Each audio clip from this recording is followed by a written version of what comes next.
Le festival Crevenez Juste pour rire vous souhaite une bonne soirée.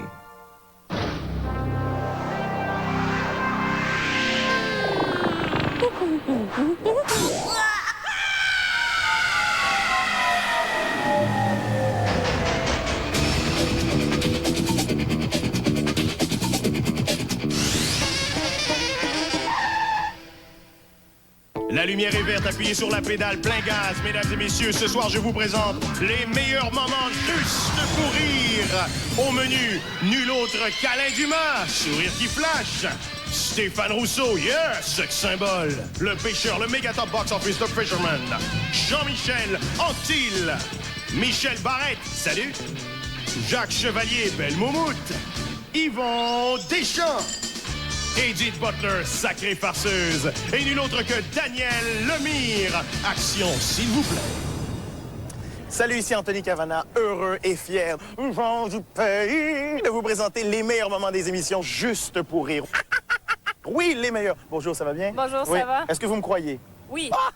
Ils sont malades! Ce soir, vous ne verrez que le top du top, le meilleur du meilleur. Vous doutez encore? Que voulez-vous de plus?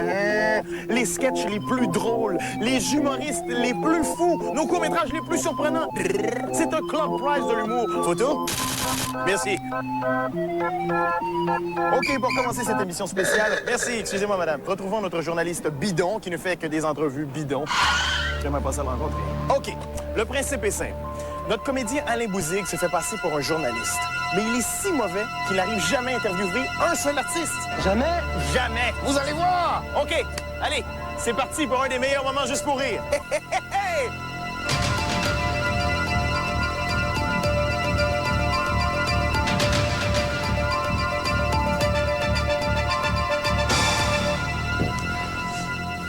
Alain Dumas, bonsoir. Bonsoir. Merci de nous accueillir si gentiment à Montréal. Vous êtes humoriste originaire de Québec. Vous avez fait beaucoup de radio et puis maintenant vous faites essentiellement de la scène. Vous avez un personnage qui s'appelle Jean-Guy Houd. Oui. Qui est un garagiste prolixe. Ouais, un garagiste qui, parle rapidement pour qu'on ne comprenne pas trop ce qu'il a à dire, puis pour que les factures soient plus faciles à payer pour les clients, parce qu'ils se disent, bon, ben ça doit être vrai, alors on paie la note, c'est un peu ça l'affaire. Est-ce que vous pouvez nous faire un extrait de ce personnage, nous sortir un petit peu? Oh oui, avec plaisir. Oui, là, dans ton corps, c'est la réalité, c'est que dans ton corps, on va remarquer que ça claquait sur le bord du corps aussi, le cover pan. Puis là, j'ai fait un pin dans le trois corps, puis là, trois sets, trois quarts, deux, j'ai rangé, puis là, je donne en avec, parce que oui, je ne pouvoir pas ranger, des pièces, maintenant, ça veut dire que tu vas pas ranger, tu aurais peut-être fait encore, je sais pas, moi, 50, 45 000, alors ça, tu aurais mis mon changer, tu aurais pas été capable. Alors là, c'est comme l'explication du garagiste.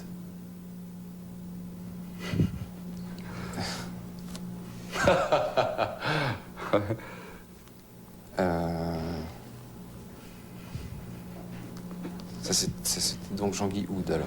Alors, c'est ça. Vous en refaites pas, on le coupera au montage. Parce que... OK.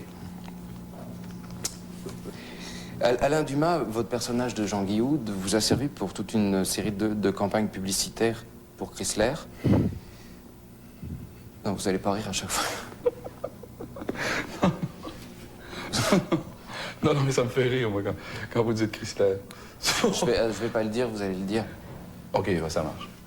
Alain Dumas, vous avez utilisé ce personnage de Jean-Guy Houd pour une campagne de publicité pour...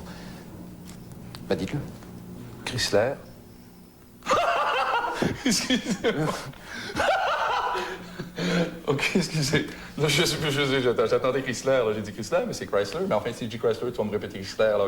On n'en sort pas. Mais je veux dire, on va reprendre. Non, on va pas parler de ça, alors. OK.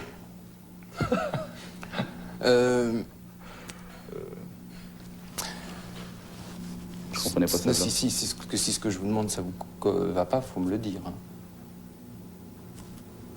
Ah non, ça me va. Ah bon? OK. Non,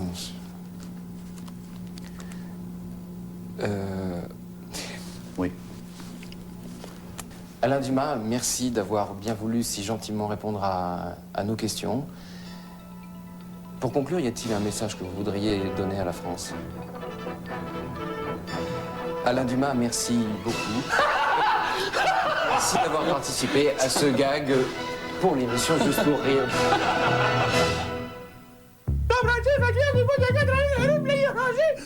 C'est mon moignon qui me l'a compté. La cabine Juste pour rire offre une chance à n'importe qui, oui, n'importe qui, salut, de passer à la télévision. Est-ce que vous aimeriez ça passer à la télévision? Oui. Oui! Faire une demande spéciale. Racontez une bonne blague. C'est comme vous voulez. Mais attention, m'as-tu entendu dire attention? Oui, t'as entendu dire attention. Attention! Si votre blague n'est pas drôle, elle risque de tomber à l'eau. Vous verrez ce que je veux dire. Bonjour. Ma joke, c'est quoi la différence entre une femme et une patate? La patate, elle, est cultivée au moins. Ah! C'est pas un grand-père qui donne son enfant. Le petit cul, non, c'est pas ça! Parce que je vois dans ton visage quelque chose qui t'a trahi. J'ai rendu sur ta joue.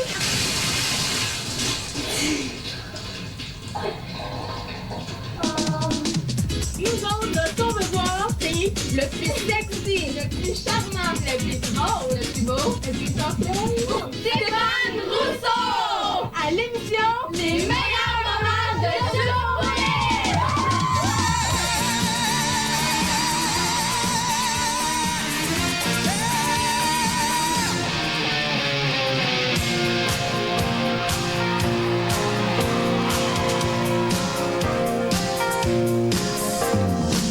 I'm down, out on the ball, all the channels on the same old war zone. As I walk alone in the city, maybe I'm not know that I've been in new cinema.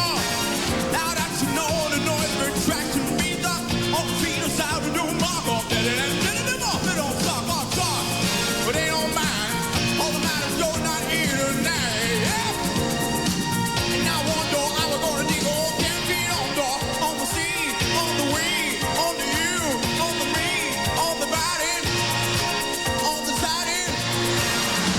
If I only knew what I could do, make you love me, make you love me. If I only knew I could do, make you love me. Oh.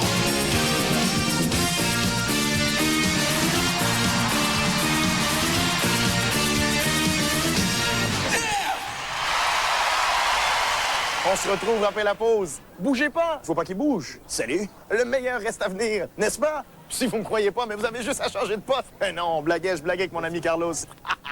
De retour avec les meilleurs moments Juste pour rire dans un petit instant. Hello. Messieurs, dames, il ne faut jamais se fier aux apparences. Regardez cet homme. Malgré ses apparences de neurochirurgien, cet homme est un débile léger. Qui c'est? Oui, qui c'est? Non, regarde-moi. Il y a peut-être un imposteur parmi nous.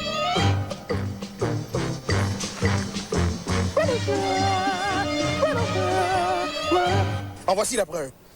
Le festival accueille plein de personnalités. Allons les rencontrer. Hey! Quel type d'humour te fait le plus rire? L'humour absurde, l'humour à contenu ou l'humour plate des Français?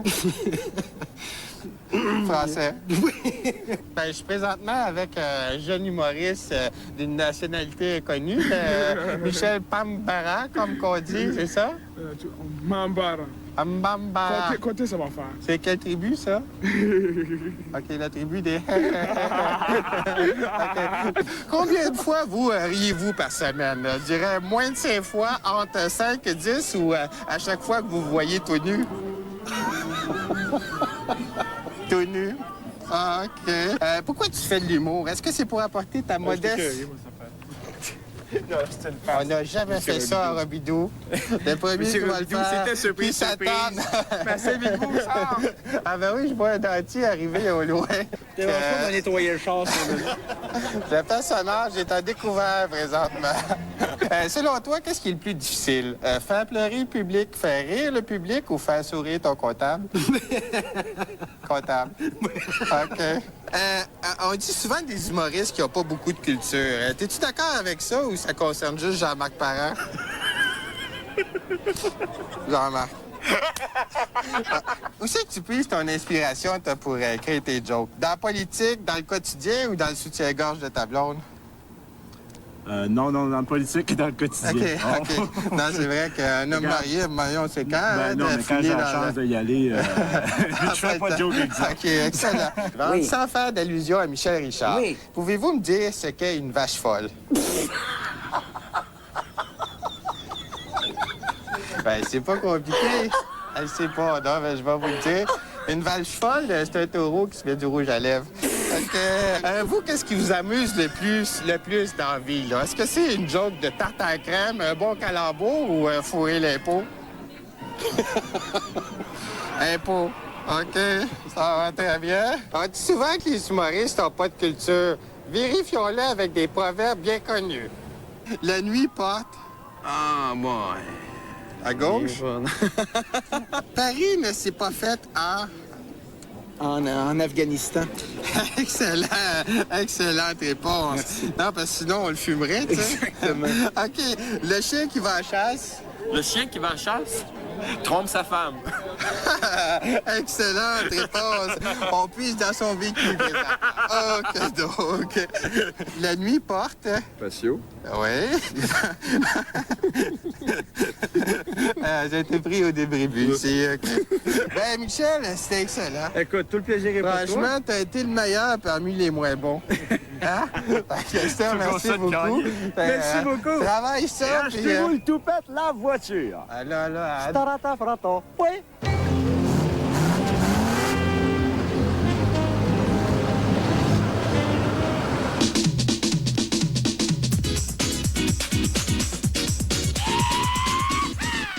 Allô? Il faut bien être entendu de manette, hein. Il est formidable, ce type. Il est fantastique. C'est hyper... On peut voir Jean-Michel Actif. C'est le meilleur. Oui, sexy. Ah, c'est bon.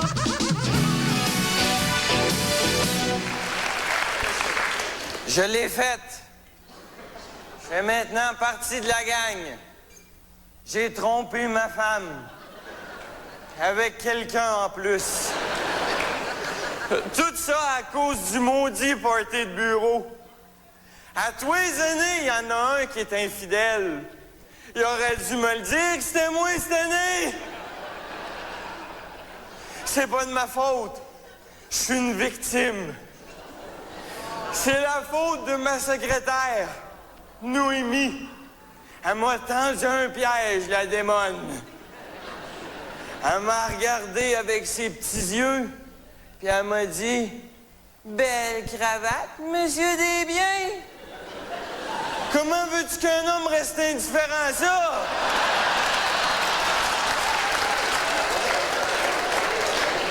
Après ça, elle s'est approchée de moi, avec tous ses seins qui me fixaient dans les yeux. C'est là que j'ai compris son petit jeu. Elle désirait mon corps. J'ai rien pu faire pour l'en empêcher. Elle m'a poussé dans mon bureau pour s'est déshabillée tout nu. J'ai dit non, non, non, non, non, non, non, non, non. Elle a arraché ma chemise. J'ai dit non, non, non, non, non, non, non, non. Elle a baissé mes culottes. J'ai dit oh. Là, elle voulait qu'on fasse l'amour. Moi, j'étais tout nu. C'est difficile d'y cacher que ça me tentait pas. Elle a bien vu que je la pointais. Hey, on a fait ça partout sur mon bureau. J'ai encore des marques de trombone sur les fesses. Puis je trouve plus ma brocheuse. Une brocheuse neuve! On a même fait ça sur la photocopieuse. J'ai fait des photocopies de mes fesses, puis je les ai faxées à Tokyo. C'était plus fort que moi. Il fallait que j'en parle à quelqu'un.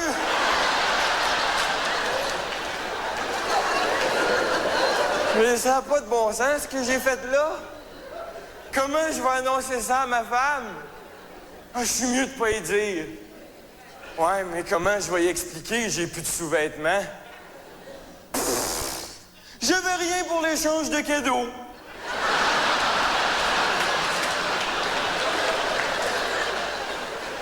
Mais le pire dans tout ce qui s'est passé, c'est qu'il y a des femmes qui savent qu'on est mariés, puis ils couchent avec nous autres pareils. Ils ont plus de respect pour le mariage. Où s'en va notre société? Je vous le demande. Je veux pas de réponse. Combien d'hommes ici ont trompé leurs femmes? Levez la main! Gang d'hypocrites! Vous ne l'admettez même pas! Moi, je le dis. J'ai du courage. Mais dites-le pas à ma femme, par exemple.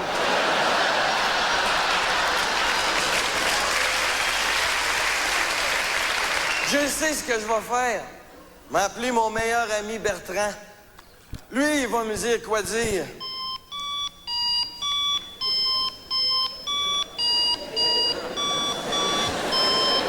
C'est un longue distance.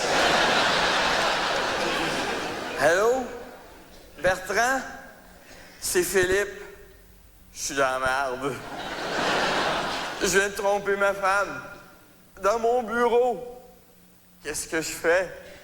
J'ai dit-tu? Ouais, je devrais y dire. OK, passe-moi là.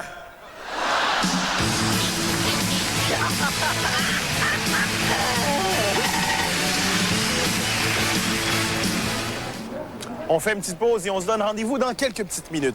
Ceux qui ont le temps, appelez tout de suite votre belle-mère. Et s'il vous plaît, dites-lui de ne pas regarder la suite des meilleurs moments juste pour rire. Adrienne! Adrienne! Faites-le 1, faites-le 1.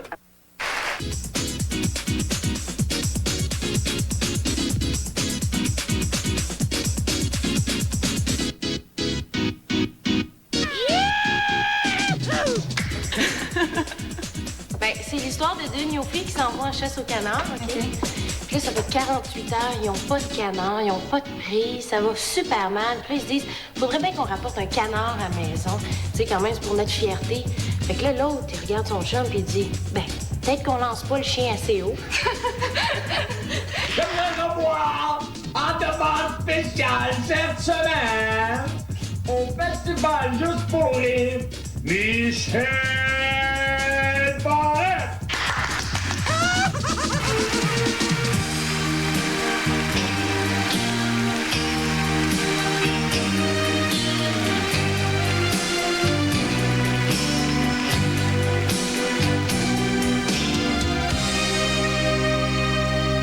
Vous remarquez, hein? 10-15 secondes de musique, tout le monde t'a rendu ailleurs. Hein? Il y en a qui se sont vus, je ne sais pas, en vacances. Il y en a qui se sont vus dans les années 50. Ou il y en a simplement qui se sont vus cet après-midi sur le bord de la piscine. Hein? Est-ce qu'il y a des gens qui sont en vacances? Ben, moi, je travaille. Non, j'ai décidé cette année que j'allais travailler parce que plus jamais. C'est vous quelle gaffe que j'ai fait l'année passée, moi, le cave? J'ai pris mes vacances en même temps que des gars de construction. Où j'étais vendredi, le 15 juillet l'an passé, j'étais en vacances en même temps que les gars de construction, j'essayais d'aller aux États-Unis en vacances. Le trafic pour les douanes, ça commençait à bloquer à la sortie du pont Champlain. Bumper à bumper, bumper à bumper, bumper à bumper, bumper à bumper. Quand j'étais arrivé aux douanes, mes vacances étaient finies. C'est-vous quel temps j'essayais d'aller comme ça en vacances aux États-Unis? Devinez où? À Old Orchard, ben oui! Où ailleurs un Québécois l'été en vacances qu'à Old Orchard? On aime tout ça, là, Old Orchard. Qui est-ce qui va à Old Orchard, personne ne va l'avouer. Hein? On doit être 100 millions de Québécois sur la beach l'été à Old Orchard, mais on le dit pas, non. Ça fait un peu gorlot de dire qu'on va à Old Orchard, ça. Avez-vous remarqué quand on va dans ce bout-là, on dit qu'on va à Kennebank, au Gunquit. Ça fait plus chic. Quand t'arrives là-bas, laissez au Gunquit, ah ouais, à Old Orchard, hein? Ça, c'est le fun d'Old Orchard. Le pire, les manèges, la bière, la pizza, ça pue, bon, on est bien. On se sent chez nous. La pizza, la pizza. La pizza chez Bill's. Quand tu descends à Maine, juste passer à traque à gauche, Bill's Pizza. Prenez celle qui a ça d'épais de pâte, ça d'épais de sauce, ça d'épais de fromage. Avec le petit Pepsi fret, c'est 1,85. US, là, Ça fait 14-15 piastres canadiens à peu près, ça dépend.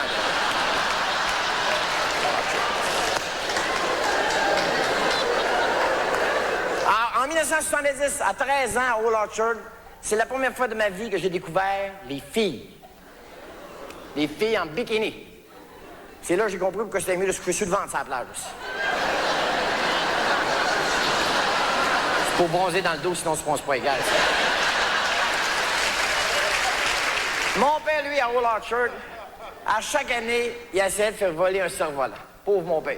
Il allait acheter un vieux cerf-volant à Mickey Mouse, 100 pieds de corde, puis il essayait de nous impressionner. Regardez, il va monter haut avec 100 pieds de corde, ça va monter. Mon père courait sa plage, Mickey Mouse traînait en arrière de lui dans le sable. Pauvre mon père, il voulait gagner le concours de cerf-volant. Moi, j'ai pas niaisé avec ça. Pogné un goéland, 100 pieds de corde.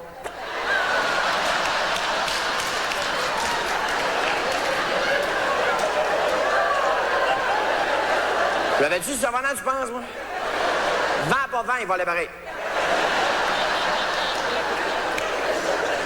Ma sœur, elle, à Old Orchard, elle avait découvert les lifeguards. Ah, hein, mesdames, mesdemoiselles, les lifeguards. 18-19 ans, beaux, blonds, bronzés, musclés, en forme, qui nagent bien. Hein? Les de lifeguards. Oh, j'ai ça assez. Moi, j'avais 13 ans, fait de boutons, j'étais comme un trou, moi. Quand je voyais les shorts jaune orange, seulement qui fichent, puis c'est spoté. Là. Ma soeur en avait spoté un. Elle l'aimait son lifeguard, elle était tout le temps prête. Elle a essayé de se noyer 4 fois dans le même après-midi. Une vraie fois, je dis à mon père, elle d'une folle, va la chercher. Je pars dans l'eau, va la chercher. La vague me pointe, toi. Le ciel, le sable, le ciel, le sable. J'avais 40 gallons d'eau, je perds connaissance. Quand je me suis réveillé, je sentais quelque chose qui me soufflait dans la bouche. J'ouvre les yeux. Le de lifeguard.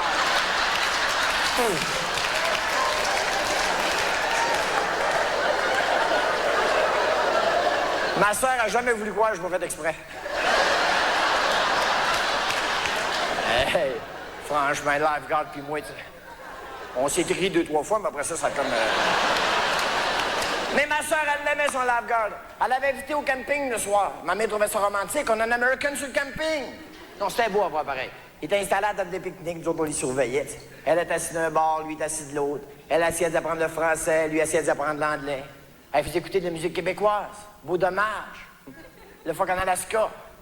Là, il a demandé, « What are you listening? » Elle dit, « Fucking Alaska, fucking Alaska. »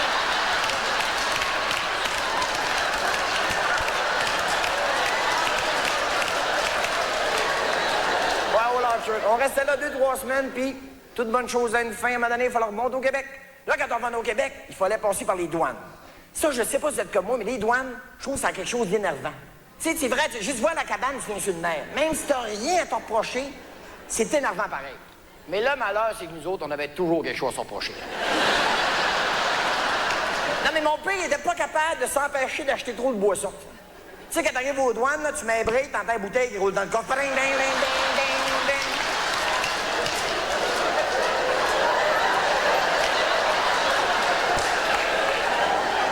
T'as le douanier qui s'avance la calotte dans le char comme ça. Avez-vous quelque chose à déclarer? De la boisson, des cigarettes? Moi, je pense à moi-même, il y a personne qui fume ici, on va sauter. Mais les enfants, on parlait pas, ils nous avaient mis le pet de bois dans la boucle. Mon père restait bien cool, lui. Ah non, 3-4 t-shirts, des chaises longues, des souvenirs, derrière le char d'écrasé de main.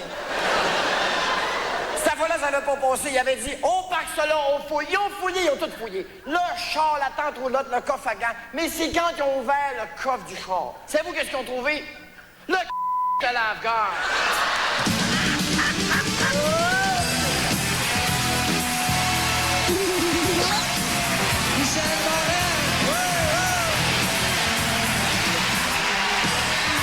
Dans la catégorie meilleur moment.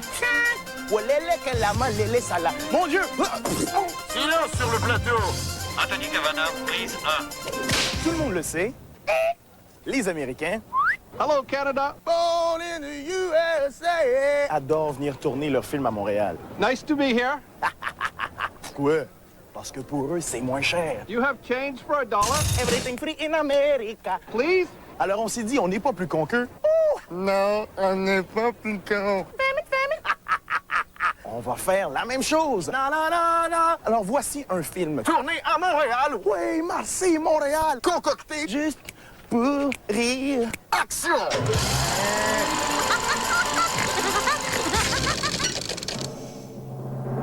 Paramount Pictures présente le film le plus cher de toute l'histoire du cinéma nord-américain.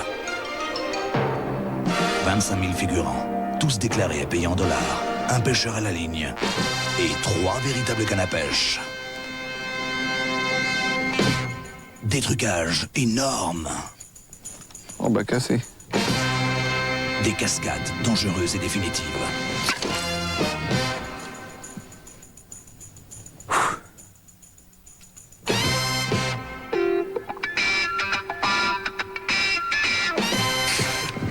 Et ben voilà.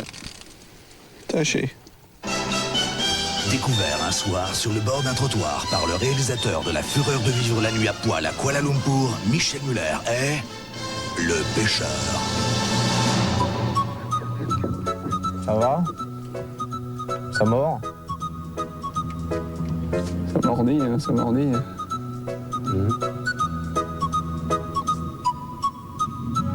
Ça, c'est bien que tu sois passé. Ouais. Je passais donc. Je suis passé. Ah bah ouais, je comprends. Le pêcheur.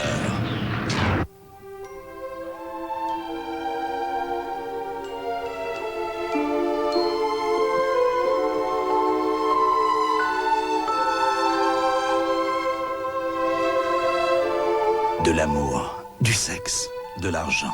Le pêcheur, l'étourdissant odyssée d'un garagiste et d'un pêcheur amoureux du même chien. Le film qui a choqué l'Amérique. Un meurtrier, une lettre, un coup de téléphone anonyme, du sang, de l'argent, du sexe, un deuxième coup de téléphone anonyme et des carpes vivantes. Le pêcheur. Ça mord. Oui. Waouh. Il est magnifique. C'est mon plus beau depuis longtemps, tu sais. Si vous avez aimé Sailor et Lula, Autant n'emporte le vent et Prends-moi par devant, vous adorerez Le pêcheur. Il y a 2 puces qui sortent du cinéma. Et il y en a une qui dit à l'autre, est-ce qu'on rentre à pied ou on prend le chien? Savez-vous comment faire descendre un goofy manchot et grimper d'un poteau? Ouais.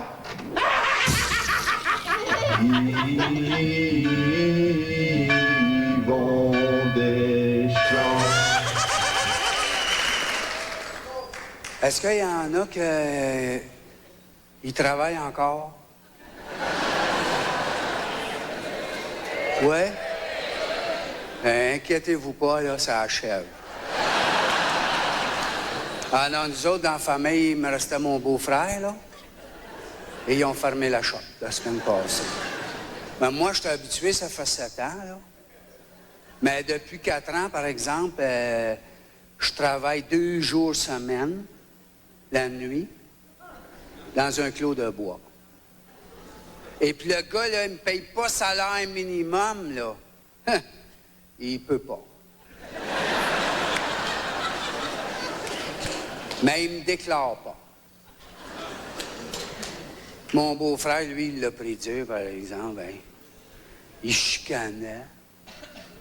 Il dit, t'es que qu'est-ce qu'ils nous font? J'ai dit, hey, plains-toi pas parce qu'il m'a dit quelque chose, c'est un peu de ta faute.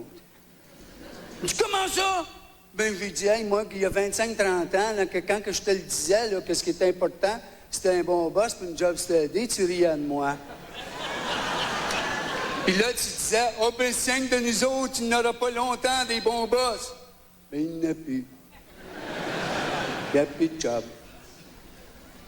Et tu sais pas ça, c'est parce qu'ils vont faire leurs maudites affaires dans le tiers-monde. Ils exploitent le monde dans le tiers-monde. Et sais-tu qu'est-ce qui arrive? Ils font fabriquer dans le tiers-monde. Et là, comme ça coûte pas 5 cents, là, ils dépensent des milliards sa publicité, puis ils deviennent mondiales. Et parce que c'est des marques mondiales, les totos, ils achètent n'importe quoi 10 fois plus cher que ça vaut, juste parce qu'ils se disent, oh, ben, si ils ont fourré à Paris, puis ils ont fourré à Tokyo, nous autres aussi, on peut se faire fourrer ici. Et en plus de ça, ce serait pas si simple que ça de fabriquer des affaires ici. Moi, vous dire quelque chose? Moi, je connais pas grand-chose, mais je sais parce que Je l'ai écouté à la télévision beaucoup, parce que je regarde beaucoup la télévision depuis que je travaille plus. Et il y a un homme qui l'a dit. Par exemple, on avait une industrie du sujet ici, et là, il y a un gars qui dit « Comment ça se fait qu'on n'en a plus? » Et moi, je me dis « C'est pas de ma faute si tout le monde porte des running. » Mais le gars, il dit « On pourrait fabriquer des running. » Mais là, c'est vu qu'il pensait pas bien. Parce qu'un fabriquer des running ici pourrait coûter jusqu'à 20 $ la paire. Et il faudrait les vendre 60, 70 $. Tandis que Nike ou Reebok peut fabriquer dans le tiers-monde pour 2,50 $. Et comme ça, nous les vendons 99 $. Attends, ça marche pas, là, mon affaire.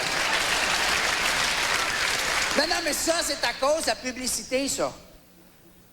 Parce qu'il faut qu'ils fassent savoir qu'ils fabriquent ça pas cher. Et là, de faire savoir ça... Non, mais ça crée des problèmes. Je ne sais pas si vous avez vu l'autre jour, à la télévision, un grand joueur de basket, noir, choqué noir. Ben, choqué noir, mais noir de bonne humeur, noir, c'est un problème qu'il a, il est noir tout le temps.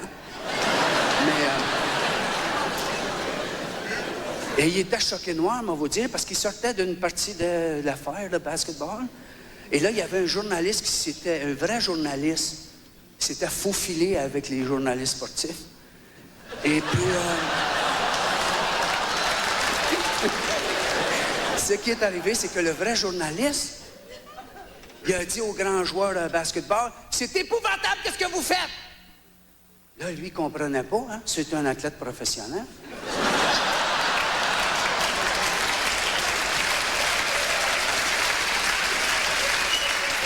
Le gars, il dit, savez-vous qu'il exploite le monde dans le tiers-monde pour vendre des running shoes que vous annoncez à la télévision pour des millions de dollars? Mais le grand joueur, il dit, écoutez, là, j'avais pas le choix parce que la Ligue m'a signé juste pour 5 millions par année et j'ai 2 enfants. Alors, mettons que le 20 millions d'extra vient à propos.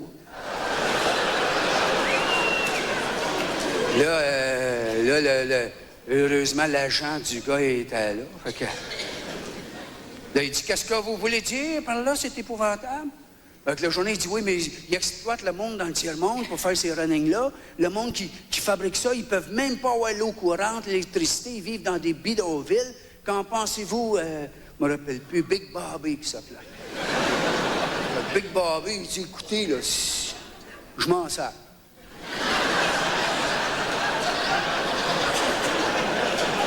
C'est tout ce que je peux dire. Mais là, par exemple, le journaliste, il a pété ça. Il dit, « Ouais, mais que pensez-vous du fait que vous dites aux jeunes dans les ghettos qu'ils soient noirs ou chicanos que pour devenir un grand joueur de basketball ou d'autres choses, il faut acheter des runnings à 100$ et puis ils n'ont pas d'argent pour eux. » Et il dit, voulez-vous répéter la question?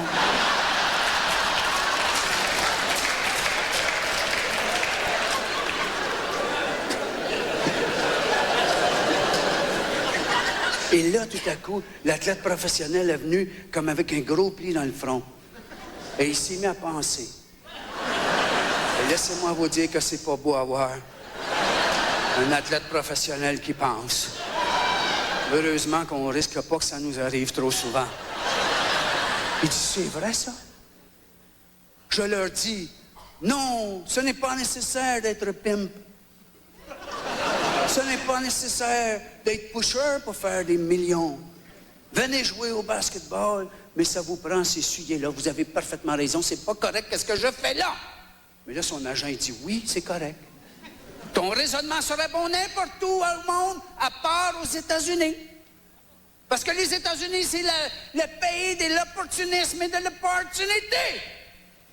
Et tu n'oublies jamais qu'un petit gars de ghetto, noir ou chicano, ne peut pas s'acheter des affaires à 100$, mais peut toujours s'acheter un gun à 15$. Et après qu'un gun, le prix des affaires importe peu. Et là, le grand joueur, il était content. Il s'est rendu compte qu'il faisait partie de tout ce monde qui s'impliquait dans la désaliénation des couches prolétaires dans les ghettos américains. Pas sûr, là, mais quand même. Non, mais moi, je trouve que ça cause des problèmes aussi, parce que des fois, aux États-Unis, ça arrive, hein, qu'il y a des massacres, là, hein? C'est du monde qui tue d'autres mondes pour rien, puis en wait donc, nous autres, ça nous arrive rien qu'une fois ici. Mais eux autres, ça arrive régulièrement. C'est encore arrivé la semaine passée à Détroit. Hey. Ils ont couru tout un après-midi avec un gars, il l'appelait le monstre de Détroit. Il a tué 8-9 personnes, c'était épouvantable. Il a passé aux nouvelles de 5 heures. Et ils l'ont débarqué du char, là. Le monstre de Détroit, il y avait 25 chars de police. Il y avait l'armée. Il y avait les hélicoptères. Ils faisaient fuck. Bon. Et là, ils l'ont sorti du char. Moi, j'ai dit, ça va être un Frankenstein. Il décrivait le monstre. Il débarque. Un petit bateau de même. Cute. Là, les journalistes ont dit, hey, qu'est-ce qui est arrivé? Tes parents t'ont battu? Tu t'es fait abuser sexuel? Qu'est-ce qui t'est arrivé pour perdre le contrôle? Il dit, j'ai pas perdu le contrôle. Il a changé de running. Il a fallu que j'en tire vite pour avoir la bonne grandeur.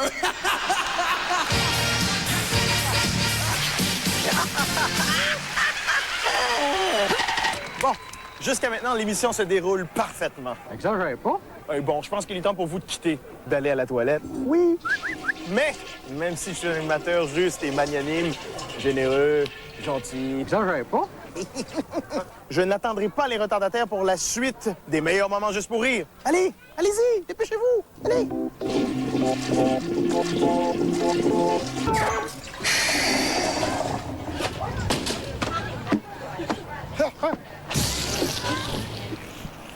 La pire épreuve que puisse subir une vedette. Le comble du malheur! C'est quoi? C'est simple, c'est de vivre une entrevue avec le journaliste de Juste pour rire. La prochaine séquence se passe de commentaires. Disons seulement que on s'excuse du comportement de notre journaliste.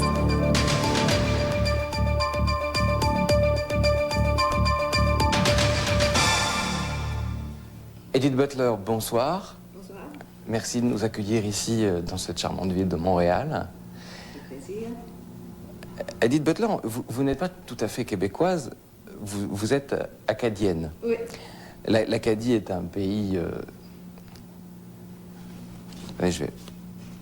L'Acadie, ça se situe où exactement? Parce que... L'Acadie, c'est dans l'Est complètement. C'est à l'Est du Québec. À l'Est? En s'en allant vers l'Atlantique, OK? D'accord, d'accord. Edith Butler, bonsoir. Bonsoir. Merci de nous accueillir si gentiment dans cette belle ville de Montréal. Vous n'êtes pas tout à fait québécoise, vous êtes acadienne. C'est un pays que j'aime beaucoup, que j'ai déjà visité plusieurs fois, qui se trouve entre Québec et la France, à l'est du Canada. Votre plus grand succès, Edith Butler, s'appelle Paquetteville. Oui. C'est un de vos grands succès. Oui. Comment expliquez-vous ce succès? Quel était le contenu de cette chanson qui a tellement plu à votre public? Est-ce qu'il y a un secret? Non, il n'y a pas de secret. Parce que s'il y avait un secret, là, je l'aurais refait. J'aurais repris la formule, puis je n'aurais fait d'autres. Parlez plus lentement, parce que les spectateurs français vont jamais comprendre. Essayez de pas... Non, parce que...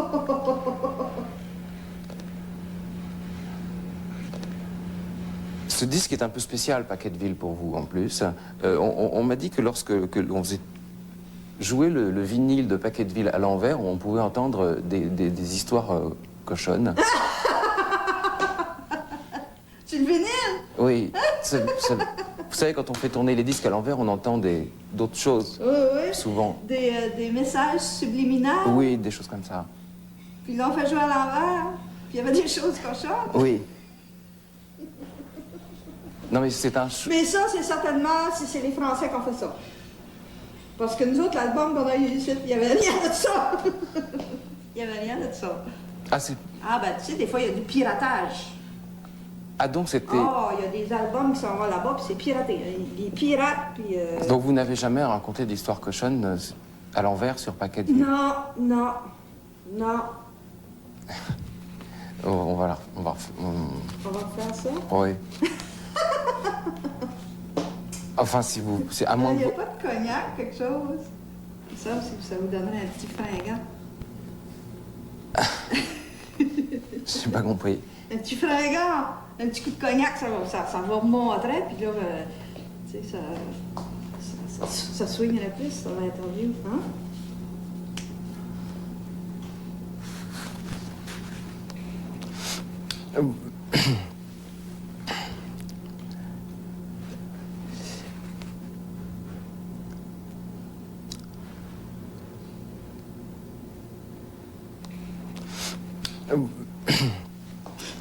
Edith Butler. Oh, c'est un peu dur, là. Faut faire le cri primal, OK? Faut faire le cri primal. Yahoo! Yahoo! Ben, fort! Pas une petit Yahoo de même, là. Yahoo! Là, ça fait sortir tout le mauvais. Edith Butler, pour conclure, y a-t-il un message que vous voudriez faire passer aux Français? Oui! Edith Butler, merci beaucoup d'avoir participé à ce gag pour une nouvelle émission, juste pour rire.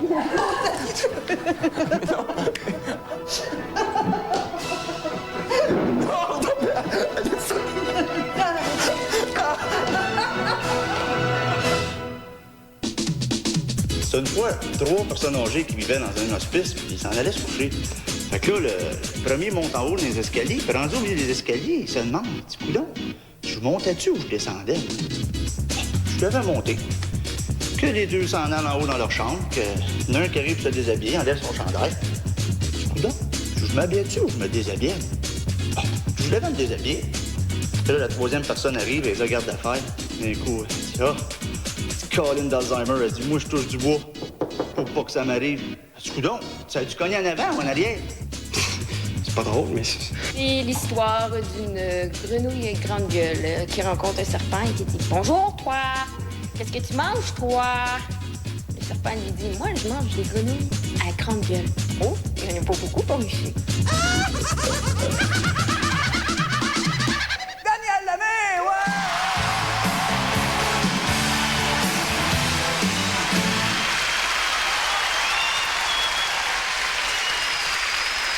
Merci. Merci beaucoup de votre accueil. Bien fait venir, finalement.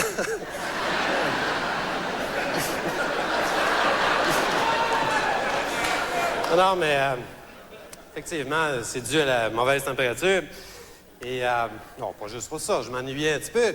Et, mais parlant de température, c'est drôle, parce que j'ai vu dernièrement qu'on a créé un comité d'études sur l'effet de serre à Montréal. Parce qu'on craint que dans les années à venir, des gens qui vont mourir de chaleur.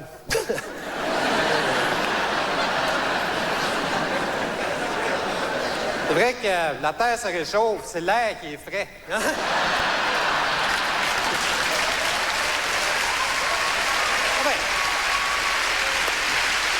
Ensuite, il y a plusieurs personnes qui sont retrouvées dans l'eau chaude, hein, dernièrement, entre autres l'armée canadienne. Le général Boyle, qui plutôt est à broil de ce temps-là. Mais quelle armée, hein? Je pense que ça aurait de la misère à repousser une attaque à 5, là, tu sais.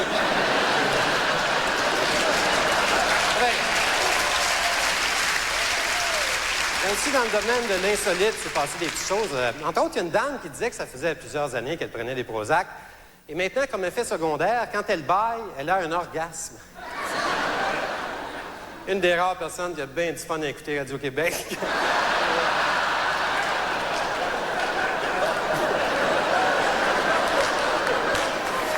Remarquez qu'elle n'aura peut-être pas de fun longtemps. On parle de fermer Radio-Québec bientôt. D'ailleurs, j'espère qu'ils vont nous avertir quand ils vont fermer, pour être sûr qu'on s'en aperçoive.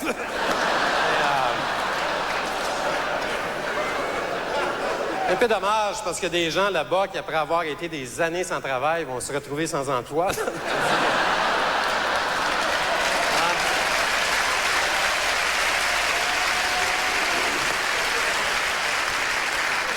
Aussi, il y a eu toute une commotion en France et en Angleterre à propos de la vache folle.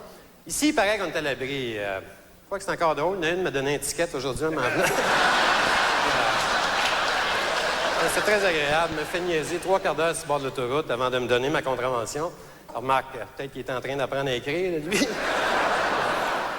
Non, il trouvait que j'allais trop vite. Mais c'est sûr, il t'a arrêté, lui. L'émission est déjà terminée. Déjà? Eh oui. J'espère que ça vous a plu et que personne ne m'en veut. C'était les meilleurs moments juste pour rire. Ciao. Bonsoir.